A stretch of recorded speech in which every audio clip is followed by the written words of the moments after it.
In this video tonight, I'm going to show you how to turn a straight suspension link into a high clearance link.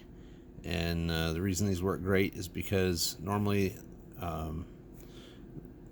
these go straight from the attachment point on the chassis to the axle, and you can see how much lower it is than if you have this curve here. And this is for new guys coming into the hobby that never crawled before.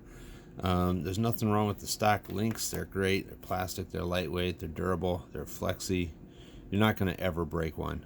I will show you how, at least how I can turn this into a high clearance link. First thing I do is figure out how long it needs to be first.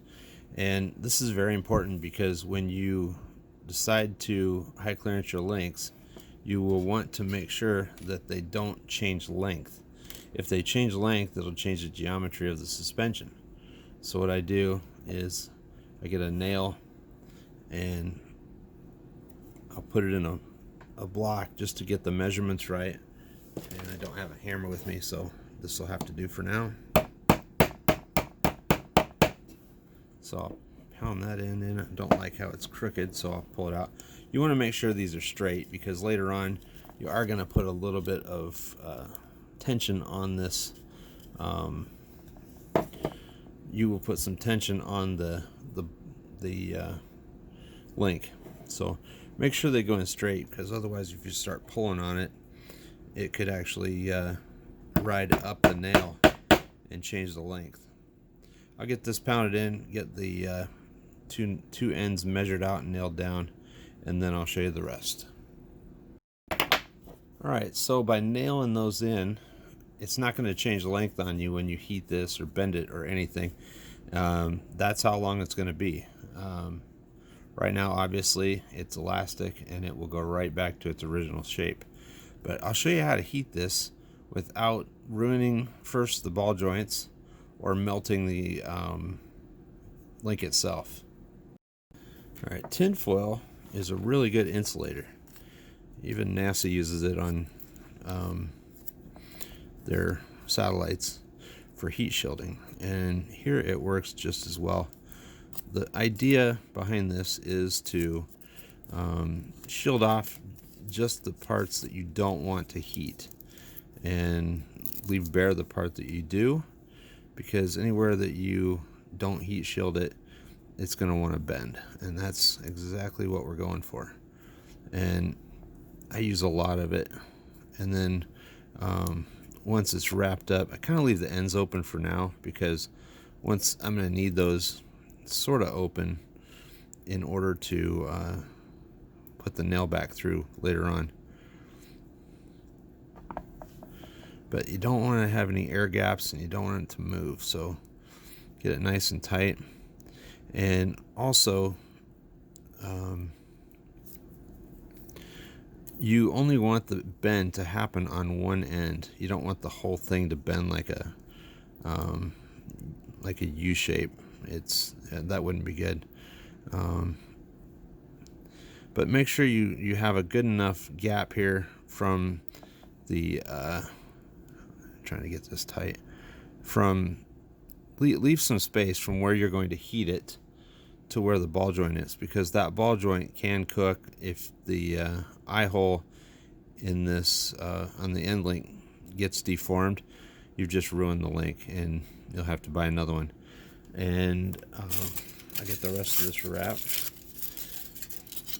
Right now I'm only going to want to bend just a small portion right here near the end. I'm trying to work and look at my camera. So I'm going to leave this area kind of open, and this will be my bend point. So I'm just going to wrap that up like a potato. And I'm going to do it off camera so that I don't have to work around the camera as I do this. What I'm going to do now is re-secure it to the board. And I use nails that are the same size as the holes on the end. Pardon the noise here for a moment. Alright, I've got it nailed down, and once it's nailed down, take special care to insulate the ends, and I just take an extra piece of tin foil and make sure that that end link is completely protected once it's put on the board. So I don't want any heat reaching that end link. And we'll do the same for this side. This side is not as critical because it's physically farther away from where the bend is, and it's got a lot more material that would have to transfer heat to get to the end. Okay, I feel like that's pretty secure.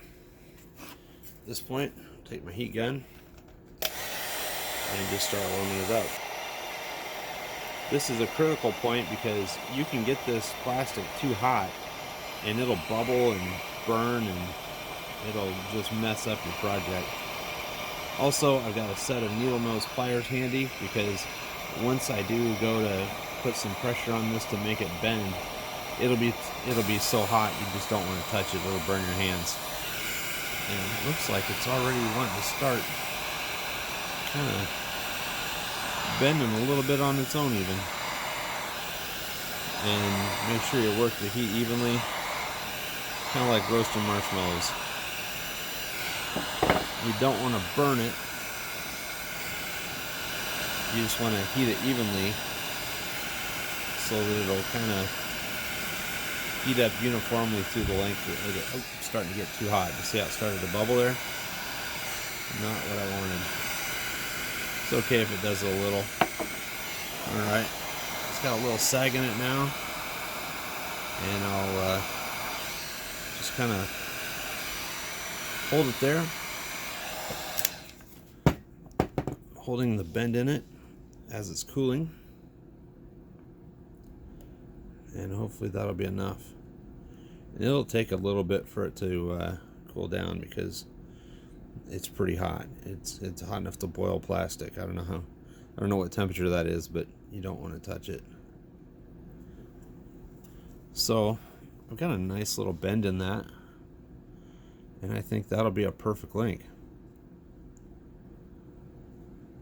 But now that it's done, those tiny little things don't really matter. That'll be on the side you don't see anyway. This is the side you will see from the bottom of the truck. Looks great. And once that's done, just peel off the plastic, make sure that nothing's burned up.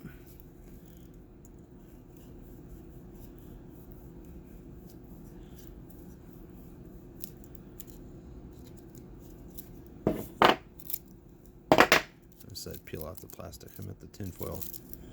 You know what I meant. And if I had it protected adequately,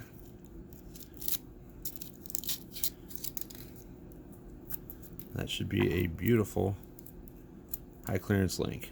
I didn't be too much, but where's my other one? Still the same length as the other one from end to end, and that'll be beautiful in the truck. No problem at all with that.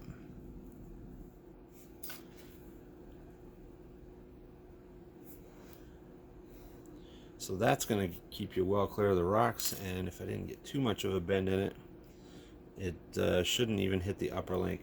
When you do this, only high clearance the bottom links. Do not do the tops. There's no reason to bend those. They're perfect as they are. The only ones that matter are the ones that hook into the back of the the lower portion of the rear axle. And you can see here that this won't even matter. That's far from touching. It's not even going to be an issue. So that's how you do it. That's how I do it. Good luck with your own. That's a pretty quality looking link. Can't even tell. Now that it's cooled down and ready to roll. That's how I do it for free. No waiting on shipping. Boom. Well, another thing I've noticed, after it cools off, you can actually bend this a little bit just with your bare hands to just try to make a match, and it does work. So don't go crazy with heat. You can still bend it a bit later on, but I've got two very matching pieces at this point that are going to go on nicely. I'm going to put them on a extended wheel deadbolt that I'm building. It's going to have 4-wheel steering, and basically I'm just trying to make a freak. So need a pair of set of mudslingers to go on it. Don't have those yet. They're hard to get a hold of. Give me a shout out if you got a pair or two that you wouldn't mind parting with. And that's the video for tonight. Just to show you what this does for you. This is an apples to oranges comparison, but I've got a SCX24 here, and you can see how the well, maybe you can't really tell in the video very good, but the links kind of hang downward because they've never been bent upward. And we'll flip it upside down, maybe you can see it. See how it's not completely flat right through here. It kind of bends upward towards the away from the chassis. When you've got high clearance links,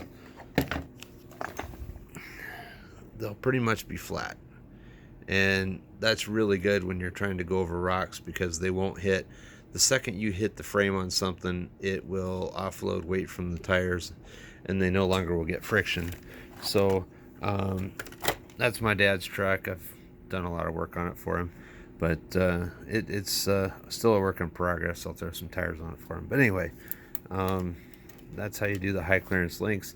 I'm getting as many things ready as possible so that when I get the chassis and just a couple other parts, I can throw this thing together. This is going to be a completely scratch built car, and I always like kind of doing that once with every RC type that I really get into. So that's actually the video for tonight. Hope you enjoyed it.